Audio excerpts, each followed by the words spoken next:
Good afternoon, ladies and gentlemen, and welcome to the AQUIS Exchange PLC investor presentation. Throughout this recorded presentation, investors will be in listen-only mode.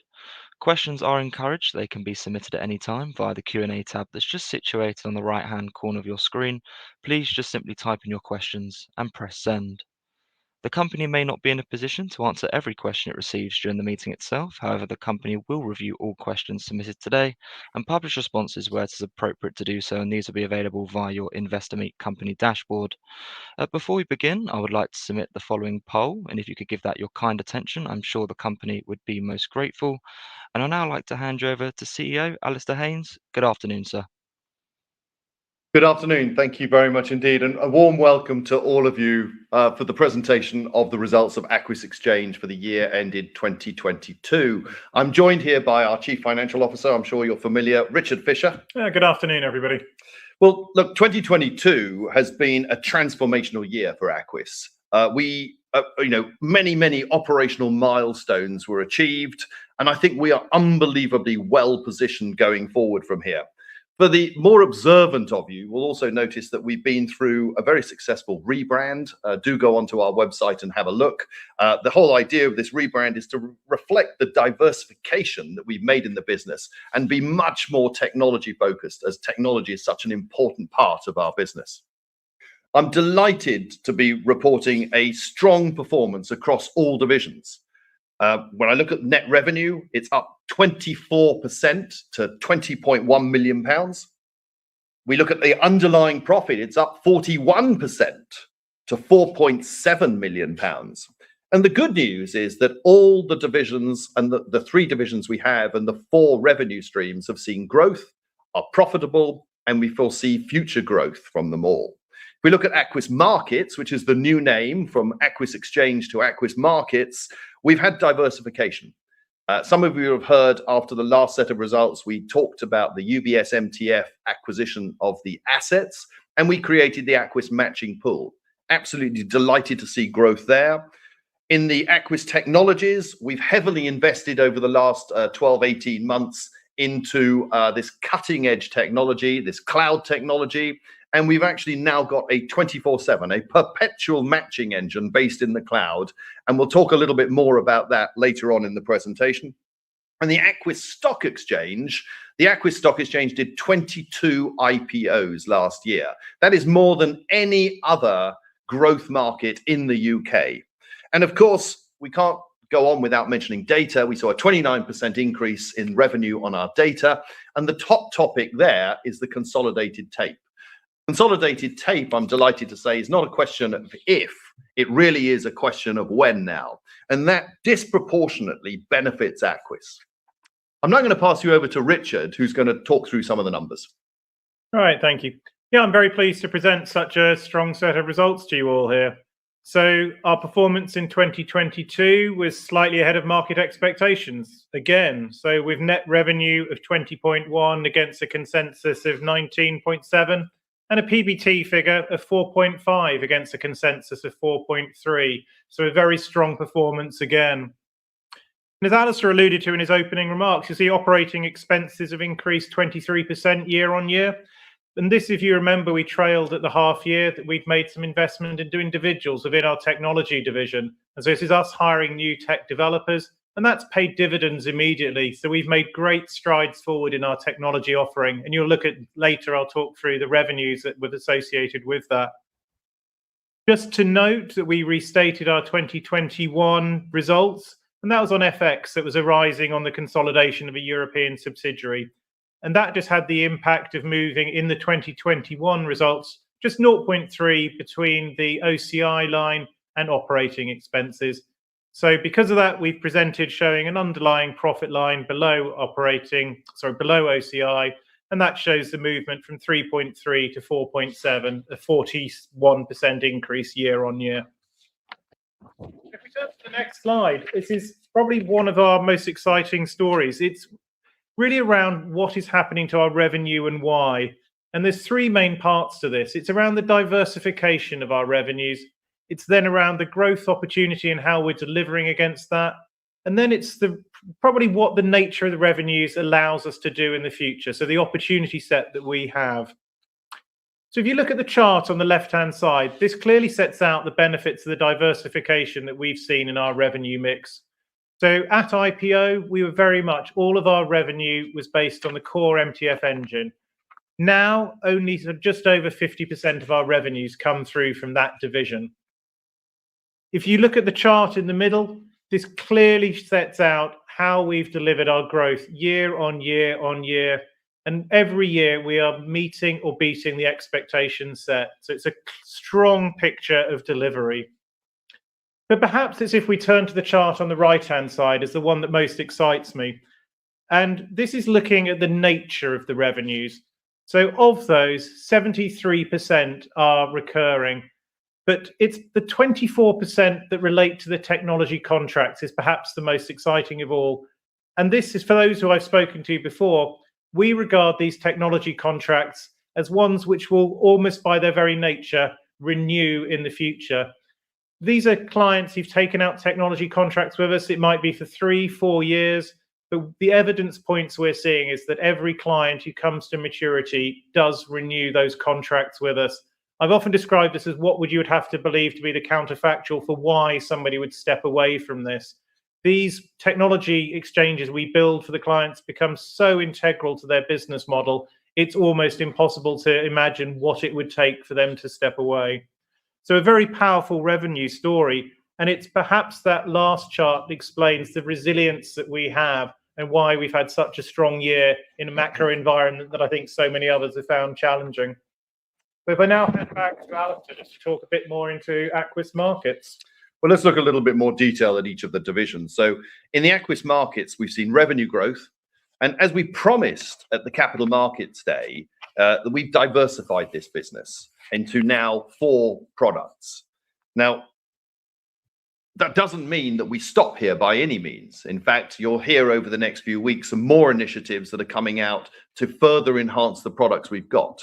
So when we look at what we're doing in this space and how we've diversified, we're now capable of not just having a product that's in the lit book when we founded the business, but actually being able to offer dark trading through our AQUIS matching pool, the closing auction with the market at close product, and the periodic auctions intraday.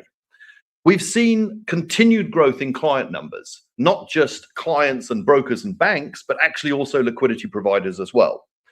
We increased prices during the year. And I think this is a really important point because this is the first time we've done this in the 10 years of our existence. And I think it's really important to note that we didn't see any pushback from clients whatsoever.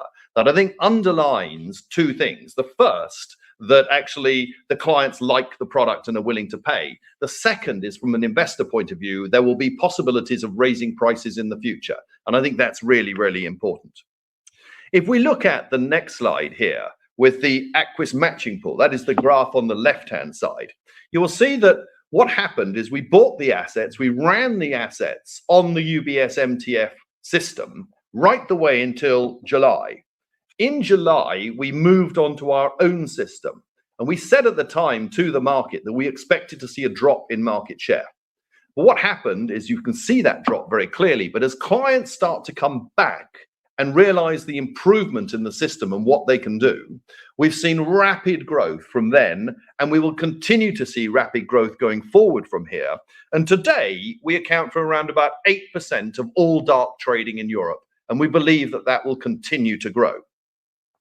We've seen great momentum in the market at close product, but unfortunately, we have seen a brief drop in the market since the beginning of March. And this is down to one client who's temporarily not using the MAC product because they're making internal technology adjustments. Now, from time to time, the customers will look at their risk profiles, they'll look at the way a market operates. And in this case here, they've decided that they need to make some changes to protect themselves further.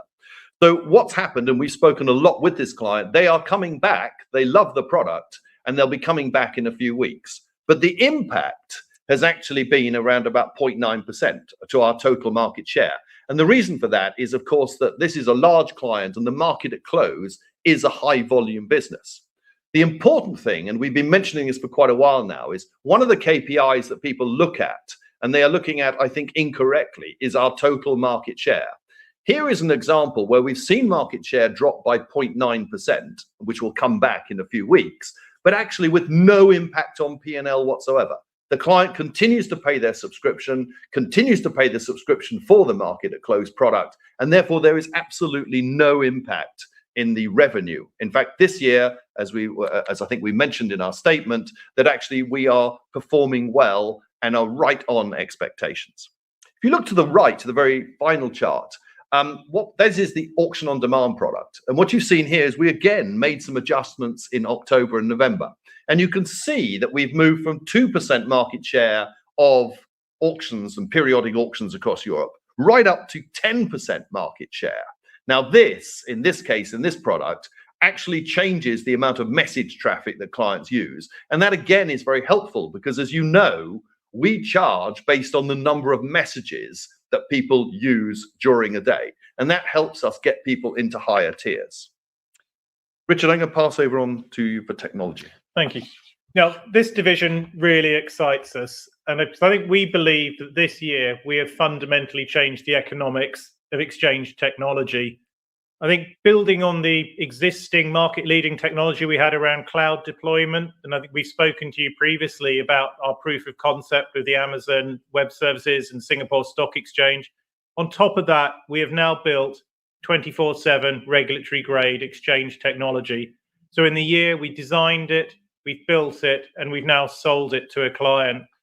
And this has fundamentally positioned us as a market leader in this space. And what we're finding is that we are now not just getting included on short lists that we probably wouldn't even have been considered for 2 to 3 years ago. We are now winning those contracts. And that's up against some of the big hitters in this area, such as NASDAQ, where they're selling a technology that might be 10 to 15 years old. We are selling a technology that no one else in the world currently has. So it's been a powerful year in terms of contract delivery. So we won 2 new contracts and extended a further. So it's been interesting, though, not just the volume of contracts, but the nature of those contracts. And so one that we're currently in discussion with is actually a national bank. So that's a fundamental shift from perhaps 2 years ago, where we were more focused on the sort of crypto tech startup. There's a very much a credibility point that we've reached. And a lot of that stems from the AQUIS MTF business and also with the AQSE division. And I think people perceive us as not just cutting edge technology, but backed by the credibility that those sort of divisions give us. If I look at the actual financial results for the year, they were 5.2 million for the year, so up over 50% year on year. But I think, again, it's actually looking at the contracts is perhaps more important. So we say we have 7 of these contracts in place at the moment, but 2 of those contracts we have yet to recognize any revenue whatsoever. And also, even on the existing 5 contracts where we have recognized revenue, we set out on the graph there that there's a further 3.6 million, which we haven't recognized to date. And that's how we recognize the revenue according to IFRS 15, where we recognize implementation fees up front, but then we recognize maintenance revenue over time. But perhaps the last sort of thought I'd lead on this is just the nature of what we are now selling. We, when we set up AQUIS itself, spent over £1 million and took over a year to build the exchange technology. With what we can now deliver to clients, we can set them up for an exchange at a fraction of that cost in a fraction of the time. And that has fundamentally changed the economics of exchange technology. And that's really opened up a much larger market for us to consider. So whilst the financial services market, I think, will provide a very strong opportunity set in the near to medium term, we're very aware that we can now start to look at a much wider industry base who use that sort of matching technology. So a very exciting year. If I turn to the next slide, just trying to set out one of the interplays between revenue recognition and cash on these technology contracts. So as I said, under IFRS 15, we recognize an element of revenue up front, but it's important to understand how the cash flows through. So if you look across the period 2020 to 2022, we've recognized 3.5 million of cash. That's actual cash that's flown into the business. But over the remaining life of those existing contracts, we have contractual cash flows of a further 9.6 million that we will receive. So there's a fundamental flow of cash that's going to keep coming into the business over the foreseeable future. And that really does enable us to continue to invest for the future and deploy cash for other opportunities. So I'll now hand back to Alistair to talk to AQUIS Stock Exchange. Thank you, Richard. Well, AQUIS Stock Exchange, I mean, the key word here is profitability. We've made this company profitable ahead of our expectations, and it will be profitable for the foreseeable future. The way that we account for this means that we will, regardless almost of the number of IPOs we do this year, this business will be profitable. In difficult market conditions, and these are extraordinarily difficult market conditions, we brought 22 IPOs. That makes us the largest growth exchange in the UK by the number of IPOs.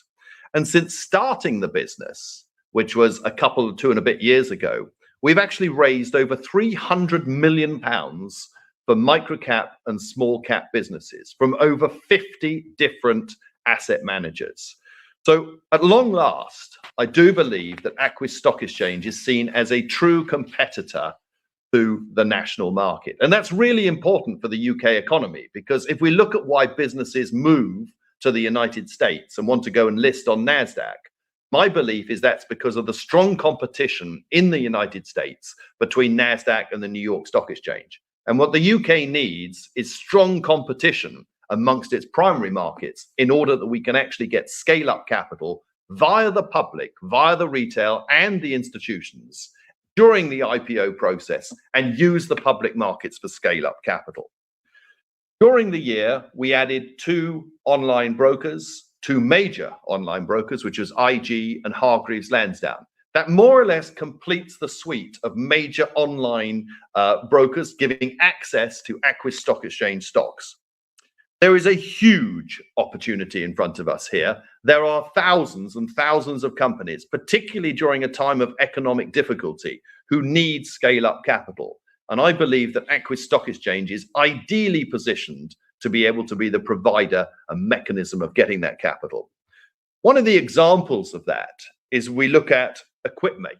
This is a company that decided to come and join us, having gone through a beauty parade process. So it saw the other venues. And this is a new economy stock. It provides powertrains for buses and converts diesel or petrol buses into electric vehicles. They raised £10 million last July and IPO'd on the AQUIS exchange. Within a few weeks, the stock was up around 50%. It has continued to grow, and even in these incredibly difficult times, it raised a further £6 million for its investment earlier on this year. Its market cap today is 61 million. Its market cap when it started was 35 million. So this has been great for investors. And if you look on this slide, you can see the types of investors. We are talking about institutions like Canaccord, Octopus, Rathbone, Schroders, Guinness, etc. So serious, significant investors now coming in, investing in AQUIS Stock Exchange stocks. Good for investors, good for brokers, good for retail, good for the exchange, very good for the company. And this is exactly why I believe we are starting literally at the starting point of some great things here on the stock exchange. Thank you. Now, if we turn to the next slide, it's looking at our data revenue stream, and we've seen good, strong, continued progress again. We continue to be able to attract new licenses, and we also demonstrated our ability to increase pricing through the year. And we still remain at a discount to our peer set on this, which I think gives us a future opportunity set to increase price further if required. So the result for the year is 3 million. That's up 29% year on year. And as we've previously indicated, this remains a very high margin business for us. But perhaps in this space, rather than the underlying data revenue itself, it's around the opportunity set that the consolidated tape will provide. And as Alistair alluded to at the start, our management view on this has very much shifted from a if to a when. I think we've always previously indicated we're holding this out at about a 3-year time event horizon. And unfortunately, due to the complexities of EU negotiation, it has remained almost at a 3-year horizon for probably quite a while. But the progress we saw during the last year within Europe has been fundamental. It's now, we believe, going to likely be an end of 2024 event. We don't foresee any revenue within 23 or 24, but we are believing that that is very possible for 25 onwards. So quite a fundamental shift in this space. And probably the point to make here is that when you look at the division of consolidated tape revenue, none of the specifics are known yet. So the calculation for how it would work is not known. But what we do know is because AQUIS does not currently charge its members for data, we will disproportionately benefit from this. So for any construct for how the revenue is derived, AQUIS is going to see a material benefit. So quite a fundamental shift for us. And if we talk to the next slide, it's really great to just talk through how 2022 has gone, but we really don't stop there. We see an opportunity set stretching out into the future. And this slide is meant to sort of pictorially set out some of those opportunities that we see across the 4 revenue streams. So if you look on the left-hand side, on the sort of near term, it'll be items such as new members joining the MTF, or how we progress those up the tiers within the MTF, and also the number of tech clients. Those are going to drive the near-term growth in our revenues. But then if you go along this arrow and you look in the medium term, you see, for example, just as I've talked to, the potential for consolidated tape revenue, and that could make a material shift in our numbers from 25 onwards. If you then carry on along the arrow to the longer term, we've spoken about our excitement about the possibilities of what AQSE could bring. And if you look at a critical mass of companies within AQSE in a long-term horizon, the opportunity set that that gives us for, say, data indexation really is quite an exciting place to be. So I think we're very, very pleased about how each of our 4 revenue streams have not just delivered this year, but are giving us opportunities in the future. And it's probably on that I'll hand to Alistair for some concluding remarks. Well, I think, the key thing here is all divisions are growing, and they're all growing at a good pace, and they're all profitable. It's a bit odd at a time when you read in the newspapers all the time about economic depression and economic slowdown, etc. But actually the conditions are in our favor. If we look at what's going on, the government is hugely supportive of competition, and we are the competition in the marketplace. If we look at what's going on in the consolidated tape, and the consolidated tape here can, as Richard says, really, really help out directly on the bottom line. We produce data already, so the margins here are practically 100% on any additional revenue that we get through the tape. Technology is a game changer. And this whole point about, yes, our total attainable market in the financial services is large. But if you move this type of technology outside of financial services as well, it really becomes enormous. Think about it. If you look at what is eBay, it's a matching engine. What is Betfair? It's a matching engine. Look at the airline industry, where you have people buying and selling seats. Any form of procurement, they require matching engines. So there is an enormous opportunity for us to look at some time in the future here. And that is what's so exciting, because we're not aware of anyone in the world who can create a 24/7 system that needs no downtime and can actually operate continuously, where you can change the assets, do amendments, do all these things in a live environment. And then, of course, in the markets business, we've diversified the product, where if you imagine like a pendulum swinging, we were always benefiting in the past only when the lit market was popular. But because the auction market, because the dark market, because the closing product, wherever this pendulum is, we're going to participate in that growth. And I'm very optimistic that we will get considerably further growth over the coming years in the markets division. I really believe, I don't think I've ever, people always say I'm very excitable, but I've never been as excited about what the opportunity is for AQUIS over the next few years. I've always believed that we have had a really important position in the market. But I'm absolutely convinced that where we're going from now will be really beneficial for AQUIS, but most importantly, will be significantly beneficial for our investors. So on that note, I'd like to open up for questions. Alistair, Richard, that's great. And thank you very much indeed for your presentation this afternoon. Ladies and gentlemen, please do continue to submit your questions just by using the Q&A tab on the right-hand corner of your screen. But just while the team take a few moments to review those questions that were submitted already, I would like to remind you that a recording of this presentation, along with a copy of the slides and the published Q&A, can be accessed via your investor dashboard. Guys, if I may now just hand back to you just to read out those questions and respond to them where it's appropriate to do so, and then I'll pick up from you at the end. Thank you.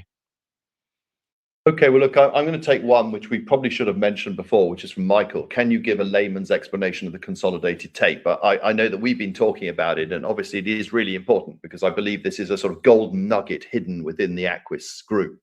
The consolidated tape is where the regulators, this is what happens in America, where there's a consolidated tape authority.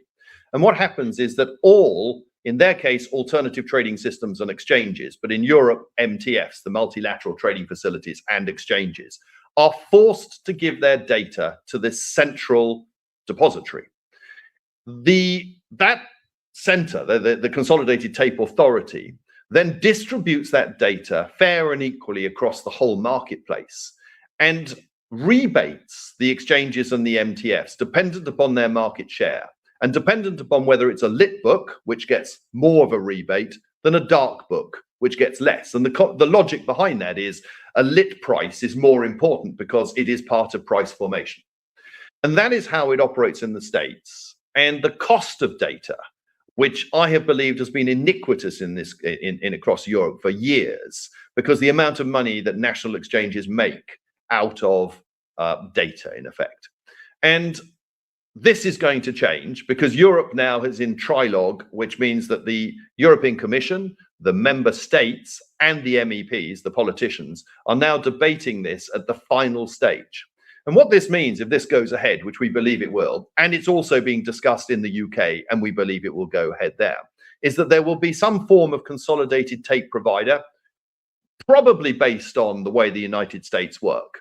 And the rebates there are significant because, as Richard said, we do not charge for data to our members. So whilst I can't give you an exact number, it will be material should the consolidated tape work in a similar way to the United States, which we believe. That revenue doesn't come in this year, possibly won't come in next year, but if this goes ahead, will come in from 25 onwards. So it really does change the dynamics of this business. Jake, you've said once a client is acquired, it will make sense for them to move up the tiers and give AQUIS all their traffic. Why is this not happening? Well, you're absolutely right. It should happen that way. There are vested interests why people do not, in my view, necessarily do best execution. There is best execution works in both ways because you have to trade where the price is best. That is what you're meant to do. And the regulators, unfortunately, given Brexit, given the pandemic, now given the war in Ukraine, haven't necessarily focused as much as we would like them to have done on best execution. We believe that with our low toxicity environment in the lit book, many, many more people should be using it than they are today. But you're absolutely right that the marginal cost of zero is incredibly attractive. And over time, I'm still a believer that that will happen. And it's certainly happened with the clients that are now in our top tier or top two tiers. They significantly get this benefit of margin improvement by getting to those tiers. So I believe it is, unfortunately, we can't, logic says we should be there straight away, but it does take time to get there. And I think the fact that we've diversified, that we can now go to clients with an incomplete toolkit for them to be able to trade, will also help us. So I do believe that we will see, a quicker increase in the growth of our market share over time. You want to ask David's question there, which simply is excellent results. Thank you very much, David. I do think they are excellent results. I appreciate that comment. Which lines do you think will drive revenue growth in 2023? Yeah, I'll pick that up. It's a good question, David. And I think the short answer is I probably see across all four revenue lines the capacity for growth. So data and issuer fees in AQSE will by nature be relatively low, steady progress. But within the markets division, as you were aware, we announced the MTF the MTF acquired the dark pool from April last year. And at that time of acquisition, it was running at about 0.4% market share. It is now, through January, February, starting to approach 1%. And as that is charged on a basis point basis rather than through the subscription model, we should see the benefits, just of a longer period. We'll hold it for 12 months, but also the sheer fact that the volumes that are going through there are just substantially higher than they were in 2022. So a real opportunity for us in that space. And then actually tying back to the previous question, it's actually the progression through the tiers. So how do we help clients push more traffic through? How do we then derive those higher subscription revenues? That's a real opportunity set for us. And then the last one is around technology licensing itself. So we've announced that there were 2 contracts on which we've not recognized any revenue as at the end of the year. That provides us a very strong opportunity set going into 2023, even without considering the potential for new contract wins in this year. And that's why we've been comfortable to confirm the market expectations at present for 2023 revenues. So I hope that helps to point, but yeah, it very much is an opportunity set across all 4 revenue streams. John has asked the question, said, Alistair, I've asked this to you before.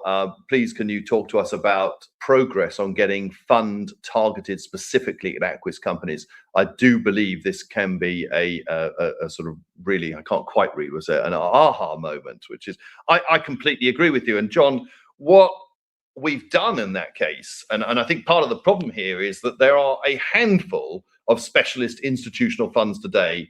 And unfortunately, if they go through bad times and they get redemptions, then it's really, really difficult. So our job has been to make quite certain that we get better access to capital, which is why I think we've achieved this sort of 300 million plus for these companies over the last couple of years. And I think what we need to do is get the capital from different sources. And you're absolutely right. Now, I'm very fortunate. I chair the Business Council for the City UK. And one of the things that it's allowed me to do is speak to a number of ministers and policymakers. And I've raised 2 major points about capital provision. The first is this country doesn't have enough funds investing in microcap and small cap. In fact, I learnt that if you look at the pension fund industry, only 4% of the pension funds in the United Kingdom are actually invested in equities. And that is completely the wrong number. And it is also a fact that if you look back the last 100 years, microcap and small cap value and growth funds have been the best performing asset. So if you want long-term, and I mean long-term growth, investing in these sort of microcap and small cap stocks at an early stage is exactly what pension funds and fund managers should be doing. Not the complete portfolio, but certainly a percentage of that portfolio. And one of the things, the first thing I've been talking to ministers about has been, we need to get government support in making certain that we have the funds targeting specifically, either through the pension fund industry or through specialist funds, into the scale-up capital. And the other thing I've done is actually, how do we get retail into scale-up capital? And that can be done by tax incentives. And we've pushed very, very hard for capital gains tax relief on any primary or secondary issue on a recognized growth market should be tax exempt for the retail. And if you don't do it through capital gains tax, there's also talk about extending EIS in order that we can get the tax breaks through EIS. Because I've said it many times before, this country is brilliant at startup capital. We get tens of thousands of entrepreneurs who have created businesses, but we are rubbish at the scale-up capital. And that is where I think AQUIS can really play a part. So, John, I'm fully supportive of what you're doing. We are pushing very hard. It's not an easy sell right now, but I think we are making progress on both fronts, both the tax front and the sponsorship of certain funds. Michael has said, do you think you can land a large company to AQUIS, in effect to replicate what Microsoft did to NASDAQ? And Microsoft was the turning point for NASDAQ. I think in these conditions, it is unlikely we're going to go and get a unicorn to come and list on the AQUIS Stock Exchange. But what I've said is, I don't think the unicorn is necessarily going to list on the London Stock Exchange either. Any unicorn today is going to go directly to NASDAQ because it has more liquidity, it's deeper markets, equity is better understood, and there's competition there, which keeps them innovative. I think what will happen is here, we can grow hundreds, if not thousands of companies, and we can make them into unicorns. So I think what we need to do, and Microsoft was significantly smaller when it went to NASDAQ, it then grew very, very significantly from that, is we want to find the types of companies that have the ability to become large unicorns, and we want to keep them on the AQUIS exchange. And I do believe that we have started, and there are over 50 companies in our pipeline. Not all of them are going to come this year because the conditions aren't necessarily right, but we've won those, most of those, through beauty parades with our competitor. And the reason they're coming is that they are disruptors in their own way, and they really like the disruptive approach that AQUIS has. And yes, we are far from perfect today, and there's a lot of things that we still need to do. Liquidity in the micro cap and small caps today, in my view, is just not there. And it's not just AQUIS, it's the same on AIM. And what we need to do is look at ways in which we can improve that. And we've got some really, really interesting ideas on what to do in that space. So watch that space, and is what I would say. Why don't you answer David's, which is, where do you see the opportunities for new markets lying outside of the purely financial markets?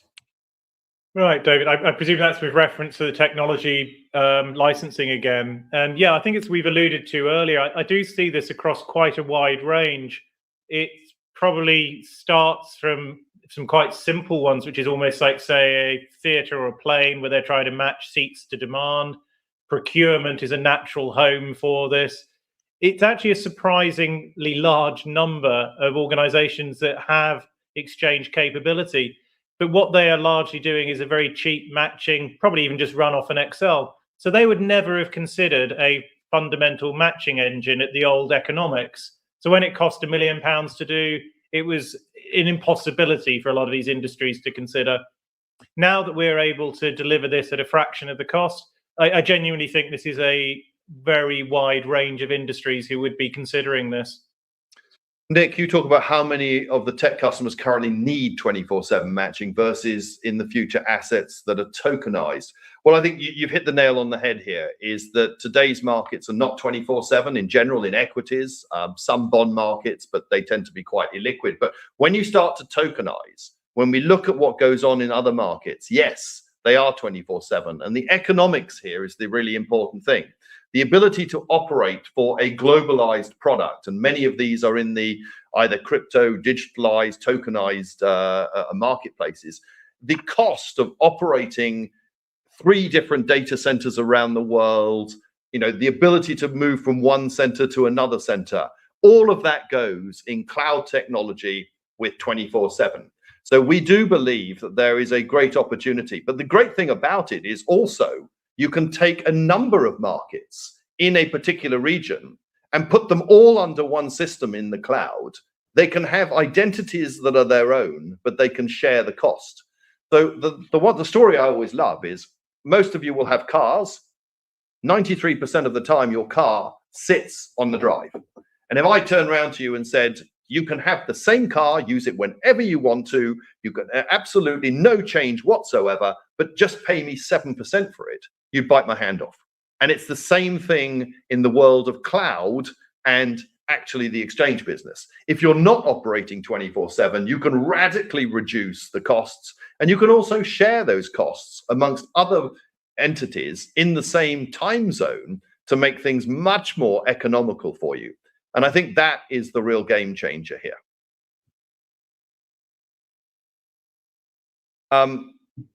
David has put, can you write more about your new order types, only if not under wraps? Well, unfortunately, they are under wraps at the moment. You will read some of the things, some of the changes. I think the slide which I showed, the sort of changes we made on the auction on demand, and you see the change that happened as a result of that. I think that's the type of effect we're having.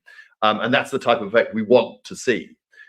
This is because much of the dark pool matching, I started the first dark pool back in 1996 with ITG and POSIT. And many of the things I see today are not dissimilar to what we did in 1996. Well, I mean, that's an awful long time ago there. If you think sort of 27, 20, whatever it is, years ago. There's much, technology is so much more advanced today. I think there's a lot of smarter stuff that we can do, and we're certainly looking at that smarter stuff. And David, you also put, my eyesight obviously is just going, but you have made several very positive innovations. One huge issue for personal investors, nominee accounts. If we are disenfranchised from easily voting our shares, is there anything that AQUIS can do to influence or change matters? Absolutely there is. We're out there all the time talking about, if I want to go through an online broker and you're not allowing me to vote, I think that's one of the basic rights I have as a shareholder. In fact, I think, David, there has been change about this. Certainly, one or two of the online brokers are now allowing you to do that. But it is a real problem for nominees. I also think in the future, if you think about technology, and we're certainly looking at this now, distributed ledger technology or distributed settlement, there is a movement now, as you know, which is being pushed by the government to moving things to T+1. Actually, I believe, and it's quite rude maybe, but putting two horses in front of the plow just makes the plow go a little bit faster. The future is going to be atomic instant settlement.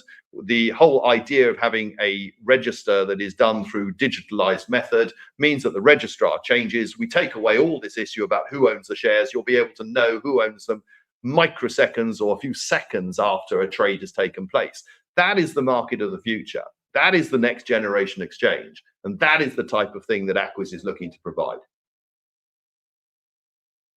I think if that's the last, is that the last question we've got to? I think so. Alistair, Richard, absolutely. If I may just jump back in there, thank you very much indeed for being so generous of your time then addressing all of those questions that came in from investors this afternoon.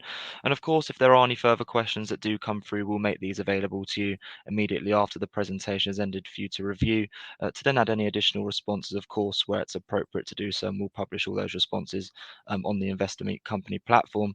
But Alistair, just really before redirecting those on the call to provide you with their feedback, which I know is particularly important to yourself and the company, if I could please just ask you for a few closing comments to wrap up with, that would be great. Absolutely. And I just saw John put one last question through. So I think you got there just in time. It popped up in our screen, which is, can you explain why you've managed to attract so many more IPOs compared to the main market with the LSE? And the answer to that is, I think that when you provide proportional regulation and you are a disruptor yourself, and many of these businesses are disruptors, they like working alongside the type of rules that we provide, which are very, very different to those of AIM. And I think that is important. And I think it's why we have won business, and it's why we will continue to win business. But as I did mention before, we still have a long way to go. There are still people who doubt our ability. So, I think we will succeed at this game. I think it's proving it. But, don't expect this all to happen just now. On the final note, I'll also reiterate the fact that I really do think there's a tailwind here. There's been headwinds in the past. I don't think I've ever been in a position where we say there is a massive opportunity in front. I am really excited for AQUIS. I'm also really excited as a shareholder myself. And I think the opportunities here are quite remarkable. So I'm very, very, very much looking forward to the future.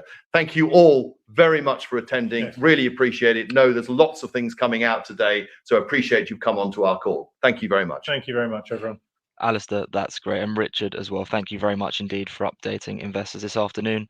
Could I please ask investors not to close this session, as you'll now be automatically redirected for the opportunity to provide your feedback in order that the management team can better understand your views and expectations.